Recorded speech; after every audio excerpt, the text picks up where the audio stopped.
ఓం శ్రీ గురుభ్యో నమః. ఓం శ్రీ మహాగణాధిపతియే నమః.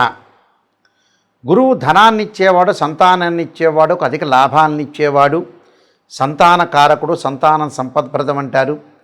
గురువు ధనాన్ని, జీవితంలో సర్వత్రా విజయాన్ని లభించేది, ఆకస్మిక ధనలాభం, అన్నిటా విజయము, అలానే యశోవృద్ధి, యశస్సునిచ్చేది, జీవితంలో ముందుకు తీసుకెళ్ళే గ్రహం ఏంటంటే గురువు.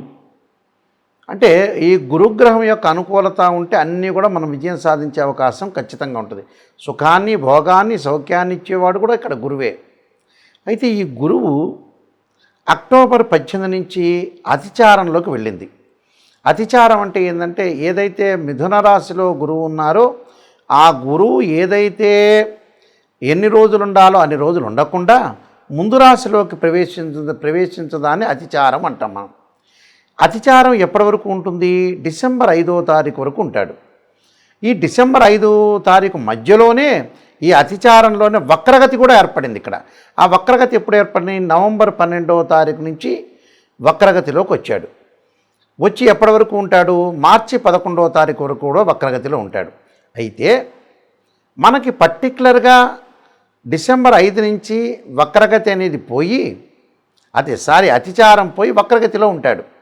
ఈ డిసెంబర్ 5 నుంచి మన మార్చి 11 వరకు కూడా వక్రగతిలో ఉంటాడు. అయితే ఈ వక్రగతిలో గురువు ఉండటం వల్ల ఎలాంటి ఫలితాలు సంభవించబోతున్నాయి అంటే, డిసెంబర్ 5 నుంచి మార్చి 11వ తారీఖు వరకు కూడా మిథున రాశిలో గురువు యొక్క సంచారం.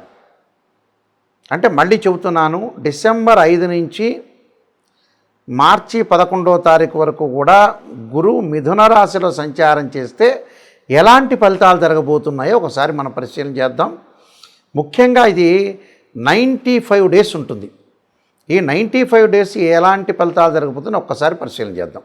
మేషరాశి వాళ్ళకి ముఖ్యంగా ఈ 95 రోజుల పాటు మిథున రాశిలో వక్రగతి పొందటం వల్ల అనేక లాభాలు కలిగే అవకాశాలు ఉంటాయి. వక్రగతి వల్ల ఎలాంటి లాభాలు అంటే, మనస్సౌఖ్యం, యశోవృద్ధి జరిగే అవకాశం ఉంటుంది, సౌభాగ్యం కలిగే అవకాశాలు ఖచ్చితంగా ఉంటాయి. ధనాగమనం అంటారు.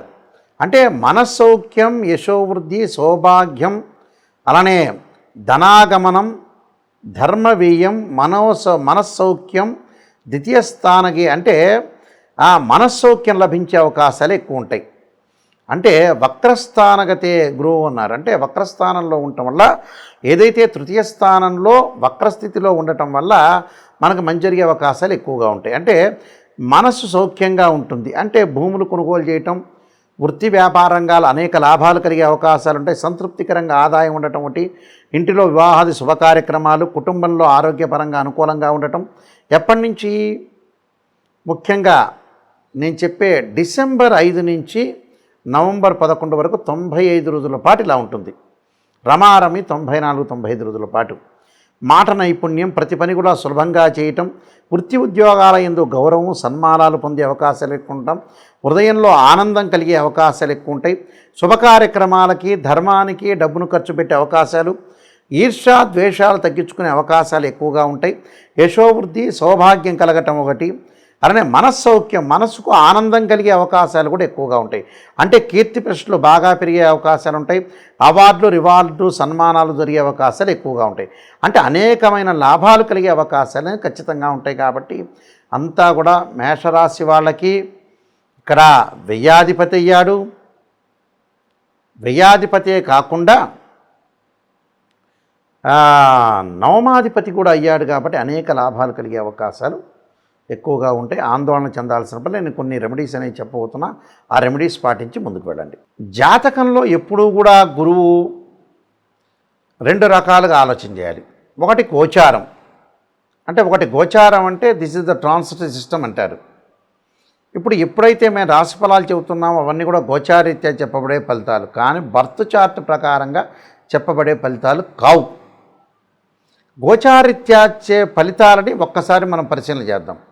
గోచారీత్యా చెప్పబడే ఫలితాలు ఎవరి రాశి నుంచి అయినా సరే గురువు 2, 5, 7, 9, 11 స్థానాల్లో ఉంటే మంచి సుఫలితాన్ని కలుగుతుంది, సుఫలితాన్ని ఇచ్చే అవకాశం అనేది ఉంటుంది. దాని తర్వాత వక్రస్థితిలో ఉంటే దాని వెనక రాశి యొక్క ఫలితాలు వస్తాయని శాస్త్రంలో ప్రమాణం. ఇది గోచారం. బర్త్ చార్టులో గురువు 6, 8, 12 స్థానాల్లో ఉండకూడదు. మనం ఏదైతే పుడతామో ఆ పుట్టిన లగ్నం నుంచి 6, 8, 12 స్థానాల్లో ఉంటే ఫైనాన్షియల్ పరంగా ఇబ్బందులు కలిగే అవకాశాలు ఎక్కువ ఉంటాయి. వృత్తి వ్యాపార రంగాల్లో అనుకూలంగా లేకపోవటం, సంతానపరంగా ఇబ్బందులు, సంతానం కలగలేకపోవడం జరుగుతుంటుంది. సౌభాగ్యము, సుఖము, భోగభాగ్యాలు లభించే అవకాశం అనేది ఉండదు అని అర్థం. అంటే దానికి ప్రత్యేకంగా పరిహారాలు ఎన్నో ఉన్నాయి, ఆందోళన చెందాల్సిన పని లేదు. గురువు రాహుతో కంజంక్షన్ అయినా, కేతువుతో కానీ, అలానే శనితో కానీ కంజంక్షన్ కాకూడదు. గురువు 6th place, 8th place, 12th ప్లేస్లో ఉండకూడదు. గురువు అశ్వని, మఖ, మూలా నక్షత్రంలో ఉండకూడదు. ఆరుద్ర, స్వాతి, శతభిష నక్షత్రంలో కానీ ఉండకూడదు. పుష్యమి, అనురాధ, ఉత్తరాభాద్ర నక్షత్రంలో కూడా ఉండకూడదు. గురుచండాల యోగ దోషాలు ఏర్పడకూడదు జాతకంలో. గురువు రాహువులతో కలిస్తే గురుచండాల యోగ దోషం. గురువు శనితో కలవకూడదు. అంటే గురు రాహువులు కానీ, గురుకేతువులు కానీ, గురుశనులు కానీ కంజంక్షన్ కాకూడదు.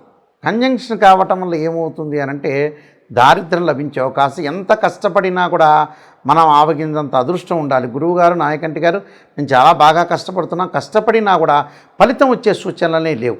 కాబట్టి జాగ్రత్తగా ధనం మూలం మిదం జగత్ అన్నారు. ధనంతోనే ముడిపడింది.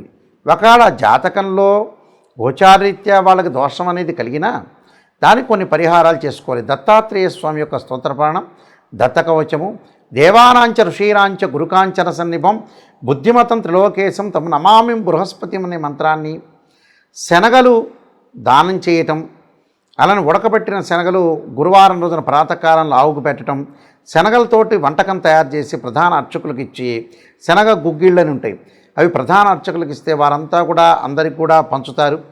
అలానే నవగ్రహాల యొక్క ప్రదర్శన చేయటం, నవగ్రహాల ప్రదర్శనతో పాటు శని ఏదైతే గురువుకు సంబంధించిన జపం చేయటం చేసుకోవాలి.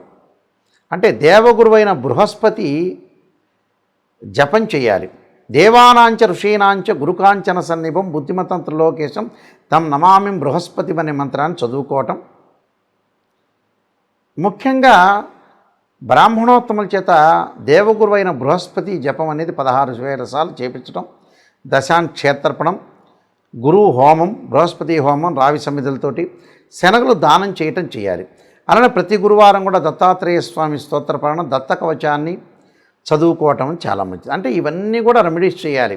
విద్యార్థులు గురువు బాగలేని వాళ్ళు, విద్యార్థులు ఉత్తీర్ణత కాలేని వాళ్ళు, పరీక్షల్లో చదవలేని వాళ్ళు, పరీక్షల్లో చదివిందంతా కూడా మర్చిపోయేవాళ్ళు, ఇలాంటి వాళ్ళందరూ కూడా దక్షిణామూర్తి స్తోత్ర పారణం చేయాలి. ఎవరైతే దక్షిణామూర్తి స్తోత్ర పారణం చేస్తారో వాళ్ళకు అనుకూలంగా ఉంటుంది. పిల్లలు ఒకవేళ చేయలేని వాళ్ళు, పెద్దవాళ్ళు ఆ స్తోత్ర పారణం అబ్బాయి పేరు అనుకొని, అమ్మాయి పేరు అనుకొని దక్షిణామూర్తి స్తోత్ర పారణం చేయడం చాలా మంచిది. అంటే గురువుకి అధిదేవత ప్రత్యదేవత ఉంటారు. ధనపరంగా ఇబ్బందులు కలిగిన వాళ్ళు ఇంద్రాణి దేవతని, ఇంద్రుణ్ణి ఆరాధన చేయమంటారు. అలానే తారా మహాదేవిని కూడా ఆరాధన చేయమంటారు.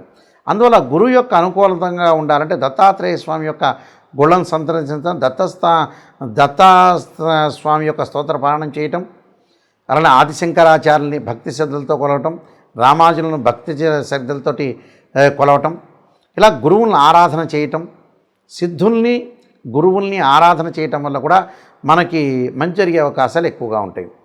దాని తర్వాత బృహస్పతి పాశుపతాశ్రుద్రాభిషేకం అని ఉంటుంది. బృహస్పతి పాశుపతాశ్ర హోమం చేసుకోవటం వల్ల కూడా మనకు మంచి జరుగుతుంటుంది.